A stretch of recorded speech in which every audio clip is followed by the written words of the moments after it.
Bonsoir à toutes, bonsoir à tous, bienvenue dans votre 7-8. Nous sommes le jeudi 19 octobre, voici le programme de ce soir. Améliorer l'attractivité de la France et encourager les investissements étrangers, c'est la mission que la Première ministre Elisabeth Borne a confiée à Charles Rodwell, le député de la première circonscription des Yvelines. Hier matin, il tenait une réunion à Trappes avec plusieurs chefs d'entreprise. On fait le point en début d'émission.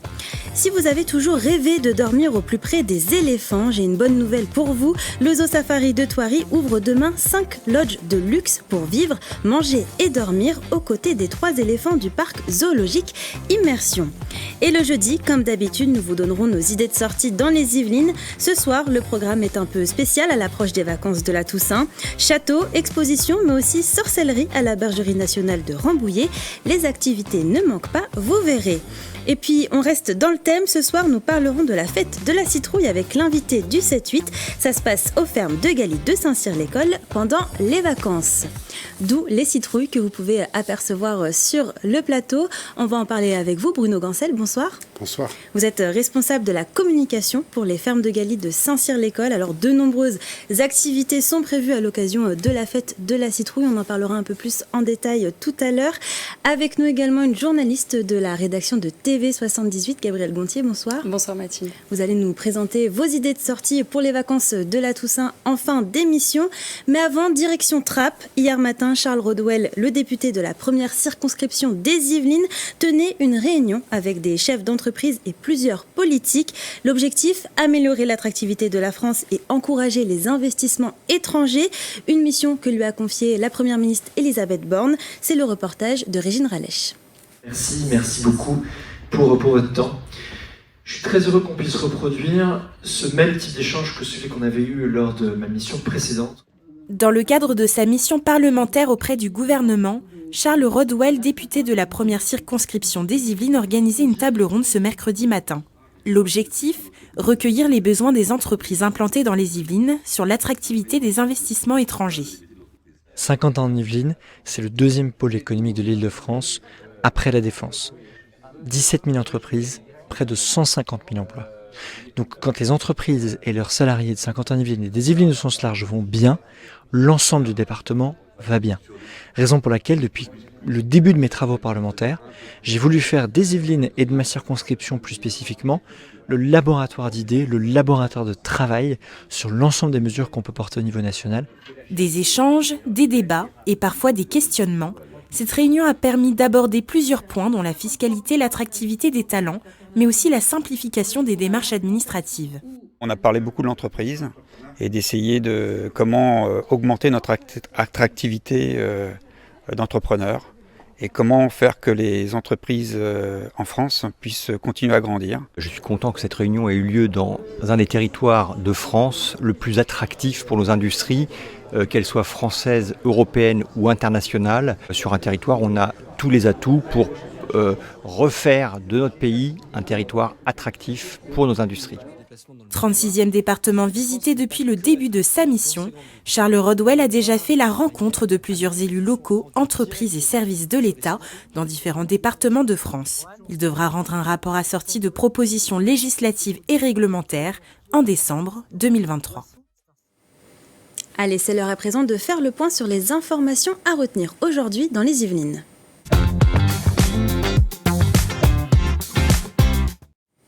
Et on commence ces informations, Gabrielle, par une nouvelle évacuation au château de Versailles. Oui, c'est la 4e fois que ça arrive après les évacuations de samedi dernier, mardi et hier. Le château de Versailles a dû à nouveau fermer ses portes un peu avant 14h aujourd'hui pour une nouvelle alerte à la bombe. Après des vérifications, le site a pu rouvrir vers 16h. Et on espère pour eux que la situation va se calmer. À partir de demain, ce sont les journées nationales de la réparation. 3 jours pour sensibiliser aux enjeux de la réparation. Vous l'avez dit Mathilde, les 20, 21 et 22 octobre prochains, c'est la première édition des journées nationales dédiées à cette problématique. Dans les Yvelines, des ateliers sont organisés dans des enseignes au Chénéraud-Cancourt, sur Saint-Quentin en Yvelines, SOS Accessoires, à Morpas, Distillera, Conseil et Diagnostic. Même programme dans une enseigne d'électroménager à Coignères et à Plaisir. Un atelier d'entretien et de réparation est proposé par l'association Cyclosapiens des Clés-sous-Bois. Vous allez nous parler à présent d'un événement qui a rassemblé des entreprises yvelinoises autour du sport. Le trophée des entreprises de Saint-Quentin en Yvelines s'est tenu aujourd'hui au Golf National à Guyancourt. Bouygues, Orange ou encore Coca-Cola, ce rendez-vous annuel a réuni plus de 70 sociétés du territoire qui ont pu s'essayer au célèbre parcours de l'Albatros. L'objectif, créer un écosystème d'entrepreneurs pour fédérer autour du sport. On écoute les réactions au micro de Julien Leroy. C'est un vrai esprit de compétition, il y a vraiment des gagnants, il y a des perdants. On passe en général sur des perdants parce que c'est un golf, pour le coup, agréable. Et donc on n'est pas là pour stigmatiser son compte perdu. D'ailleurs, moi-même j'ai joué et je ne pense être très très loin d'avoir gagné. Mais l'idée, c'est que chacun apporte son présent, son cadeau, soit partenaire de l'événement et puisse, en fonction de ce qu'il produit, de ce qui lui fait plaisir, l'offrir aux autres. Le réseautage, effectivement, est important. Et puis ça nous permet aussi de montrer notre attachement au territoire et à Saint-Quentin-en-Yvelines. On poursuit avec une information sur le terroir yvelinois. Cet après-midi avait lieu le concours du pâté de Houdan. Oui, les gourmands ont pu se régaler cet après-midi puisque se tenait le concours annuel du pâté de Houdan organisé par la confrérie gastronomique de la Poule et du pâté de Houdan. Un concours ouvert à tous avec 3 catégories, les professionnels, les apprentis, élèves et stagiaires de formation professionnelle et des particuliers. Alors c'était la 5e édition. Le gourmand chez TV78, c'est Grégory Canalet. Son reportage sera à retrouver la semaine prochaine dans cette édition. Oui, c'est un pâté à base de volaille, je vous le conseille, il est très bon, Gabriel. Vous l'avez testé. Un mot de sport à présent et de football plus particulièrement. Oui, le tirage au sort du 6e tour de la Coupe de France a eu lieu hier soir. On connaît désormais les adversaires de nos 3 clubs yvelinois encore présents dans la compétition. Le Chatou Club de N3 se déplacera sur le terrain de Torcy, une équipe de Régional 1. Houille en R1 se rendra sur le terrain d'Écouan qui joue en D1. Enfin, le FC Versailles, demi-finaliste il y a 2 saisons, jouera à domicile contre Fleury qui évolue en National 2. Le 6e tour se jouera les 28 et les 29 octobre prochains. Et on termine avec un petit point bison futé. Oui, vous n'êtes pas sans savoir que ce vendredi, c'est le début des vacances de la Toussaint. Alors certains d'entre vous vont très certainement prendre la route. Pas grand-chose à signaler si ce n'est un trafic de contexte habituel. Des bouchons d'un vendredi soir. Bison futé place la région Île-de-France en orange et donne comme conseil de quitter ou traverser la région avant 14h. Le reste du week-end, tous les voyants sont au vert. Eh bien, merci beaucoup Gabriel Gontier pour toutes ces informations. Et comme d'habitude, si vous aussi vous voyez une image ou une information qui vous a marqué près de chez vous, n'hésitez pas à nous le communiquer sur les réseaux sociaux en utilisant le hashtag 78news. C'est l'heure à présent de passer à notre page loisirs.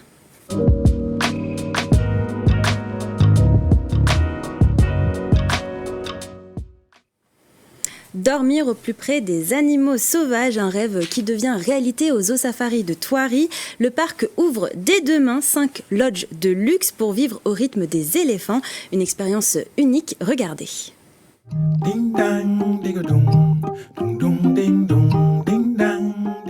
On se croirait presque en Afrique. Pourtant, nous sommes dans les Yvelines, au Zoo Safari de Thoiry. Le parc zoologique vient d'inaugurer 5 lodges de luxe pouvant accueillir 2 à 6 personnes. Les visiteurs pourront ainsi vivre, manger et dormir aux côtés de Ben, Moyo et Yabou, les 3 éléphants du zoo. Créer une destination, évidemment, c'est l'objectif, mais la raison d'être de ce projet a d'abord été le renouveau de toute cette terre d'Afrique et de cet espace éléphant qui passait d'1 hectare à 3 hectares, de façon à pouvoir justement offrir un avenir aussi à nos éléphants et à toutes les espèces qui sont nécessaires pour pouvoir justement arriver à faire de la reproduction si c'était nécessaire pour l'espèce qui est une des espèces qui est les plus menacées dans son état milieu naturel. Pour cela, une chambre de 1400 m² a été construite pour les 3 éléphants. Dans cet espace, ils peuvent se reposer la nuit en toute tranquillité et les visiteurs peuvent les observer en hauteur en toute discrétion. Ce bâtiment, on ne pouvait pas le mettre directement confronté dans l'enclos des éléphants, puisqu'en fait les visiteurs vont continuer à passer dans l'enclos des éléphants. Donc il fallait arriver à ce que ce bâtiment soit intégré. Il a été intégré et pour cela, on a dégrossi une butte et on a évacué 15 000 m3 de terre. Et pour l'inauguration de ce projet Terre d'Afrique, le parc zoologique a fait appel à l'acteur Antoine Duléry pour devenir le parrain des éléphants. C'est beaucoup de fierté parce que c'est un animal que j'aime beaucoup. Quand j'étais petit, j'avais un petit animal qui était mon doudou, c'était un éléphant, Babar, le célèbre Babar. Et donc beaucoup de gens m'ont toujours appelé Babar tout le temps, même adulte. Puis c'est la cause animale, pour moi c'est très important. Donc c'est la sauvegarde des animaux, de ces animaux qui malheureusement sont en voie d'extinction. Côté prix, comptez 680 € la nuit pour 2 personnes, un tarif qui comprend 2 jours d'entrée au parc, les repas, une visite privative de la maison des éléphants en compagnie des soigneurs, ainsi qu'un entraînement médical. Vous pouvez d'ores et déjà réserver, les lodges ouvrent le 20 octobre.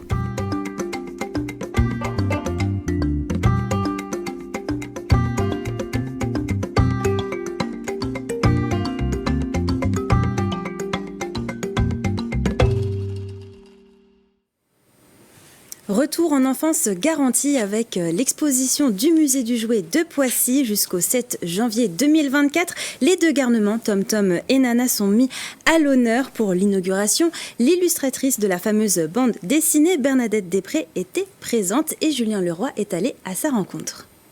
Les 2 enfants terribles sous les feux des projecteurs, le musée du jouet célèbre Tom Tom et Nana lors d'une exposition événement. Cette bande dessinée évoque un duo taquin débordant d'imagination pour faire des bêtises. Dans le restaurant de la famille Dubouchon, c'est la pagaille. Les garnements apportent un autre regard sur ce site pissiaquais orienté autour de la culture de l'enfance. C'est une partie qui a vraiment pour but de mettre en valeur les collections du fonds permanent avec un petit clin d'œil en fait sur 10 objets des collections qui sont interrogés par Tom Tom et Nana. En fait, Tom Tom et Nana nous prennent par la main pour nous faire revisiter le musée d'une façon originale. C'est un jouet mécanique qui représente un petit clown dessinateur. Donc là, Tom Tom et Nana s'étonnent parce que parmi les dessins du clown, on retrouve leur portrait. Paru dans la revue J'aime lire entre 1977 et 2005, ces histoires intergénérationnelles dévoilent leurs coulisses. Premier dessin au crayon à papier ou après colorisation, le public peut découvrir les différents stades des planches conçues par sa dessinatrice Bernadette Després. Là, je travaillais à ce moment-là avec cette taille, c'était le format J'aime lire. Alors qu'avant, après, plus tard, j'ai complètement agrandi. Normalement, tout le monde connaît Tom Tom et Nana. Il n'y a plus besoin de les présenter. Et moi, je suis un peu impressionnée de ça, grâce aux parents qui les ont lus quand ils étaient petits. Et la plupart du temps, ils me disent... Vous savez, je vais vous dire la vérité, c'est que moi j'ai appris à lire avec. Jouet des années 80 du musée ou produit dérivé de la BD, cet espace représente la chambre fictive de Tom Tom et Nana. Les jeunes visiteurs peuvent aussi apporter à cette exposition leur touche artistique. Vous avez une salle qui est un espace de jeu avec différents jeux, jeux de loi, jeux de sudoku, jeux de dessin en fait, qu'on peut notamment avec des crayons effaçables apprendre à dessiner les traits de Tom Tom et Nana sur un tableau effaçable. C'est vraiment très épatant. C'est ma vie qui continue là, encore. Alors, formidable. L'exposition Tom Tom et Nana présente tout Bernadette Després au musée du jouet de Poissy, un univers facétieux pour petits et grands à retrouver jusqu'au 7 janvier 2024. On poursuit cette page loisirs avec vos idées de sortie, Gabrielle. Alors pour ce vendredi, c'est les vacances de la Toussaint et du coup, vous nous avez prévu des idées de sortie un peu spéciales pour l'occasion. Oui, et pour bien commencer les vacances, je vous propose une exposition au château de Breteuil. Les Playmobil réinvestissent les lieux pour une exposition sur le thème de l'histoire. Vous voyagerez avec le célèbre jouet allemand Playmobil, des dinosaures à la conquête spatiale. Les figurines exposées de façon éphémère sont issues de la collection privée du collectionneur Dominique Béthune. Pour y assister, rendez-vous au château de Breteuil les 21 et 22 octobre, Mathilde. Et qui dit vacances de la Toussaint dit Halloween et la fête s'invite à la Bergerie nationale de Rambouillet. Oui, cette année, vous partirez à la rencontre de 4 maisons de sorciers pour découvrir des activités agri-enchantées. Au programme, labyrinthe de l'horreur, découverte du jardin des citrouilles et déambulation dans la ferme. Vous y trouverez bien sûr les incontournables de la Bergerie nationale, comme la traite des vaches et le soin aux animaux. Le 1er novembre, une nocturne est organisée avec un cluedo grandeur nature. Rendez-vous donc sur le site internet de la Bergerie. billetterie nationale pour réserver vos billets. Direction maintenant le château de Versailles où une programmation spéciale est proposée aux familles pendant les vacances. Oui, et plusieurs visites insolites sont proposées. Parmi elles, un parcours théâtralisé avec des comédiens, une chasse au trésor et une plongée dans les archives du château. Les enfants et les familles sont également invités à suivre les traces des jeux et des divertissements de la cour dans une visite intitulée Versailles des jeux du sport. Enfin, autre visite à noter, les familles vont pouvoir partir à la découverte des sculptures d'animaux du château pour ensuite modeler les leurs accompagnés par une sculptrice professionnelle. Vous nous parlez à présent d'un festival qui mêle l'art et la science. Oui, il s'appelle le Festival Curiositas et il revient pour une 7e édition. Alors l'événement met à l'honneur notre univers au sens large, une façon de montrer au travers des œuvres que ce qui nous entoure émerveille aussi bien les scientifiques que les artistes. L'occasion aussi de rapprocher ces deux domaines, longtemps opposés pour créer une réflexion commune. Au programme, expositions, spectacles, projections et rencontres. Le festival se tient dans plusieurs lieux. Dans les Yvelines, rendez-vous dans les campus de Versailles et de Guyancourt de l'UVSQ, mais aussi dans les médiathèques du Canal et Anatole France. Et on termine avec un anniversaire et un rendez-vous culinaire à ne pas manquer. Oui, pour les 10 ans du centre commercial One Nation au Clé-sous-Bois, le centre organise un show culinaire. Une cuisine éphémère sera dressée pour l'occasion. De grands noms de la gastronomie française seront présents les 21 et 28 octobre. Le chef étoilé Jean-François Piège proposera 2 recettes sur le thème zéro gaspillage. Le chef Juan Herbelès, de son côté, rendra hommage à ses origines avec des recettes colombiennes. Ça donne envie. Hein. Oui, ça donne envie. Merci beaucoup, Gabrielle Gontier, pour toutes ces idées de sortie. C'est bientôt l'heure de l'invité du 7-8, mais avant, je vous propose de faire un point sur la météo de demain.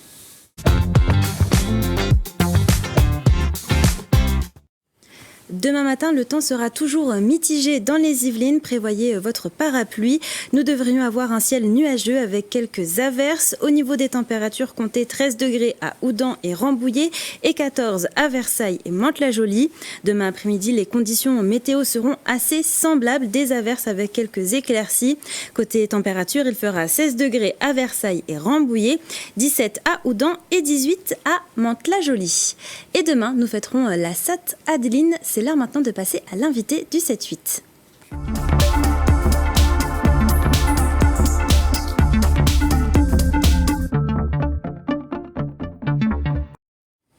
La fête de la citrouille revient aux fermes de Galy pendant les vacances de la Toussaint, d'où notre table joliment décorée. Alors c'est du 24 au 31 octobre. Vous pouvez venir creuser et racler votre citrouille pour Halloween. Pour en parler avec nous, Bruno Gancel, vous êtes le responsable de la communication pour les fermes de Galy de Saint-Cyr-l'École.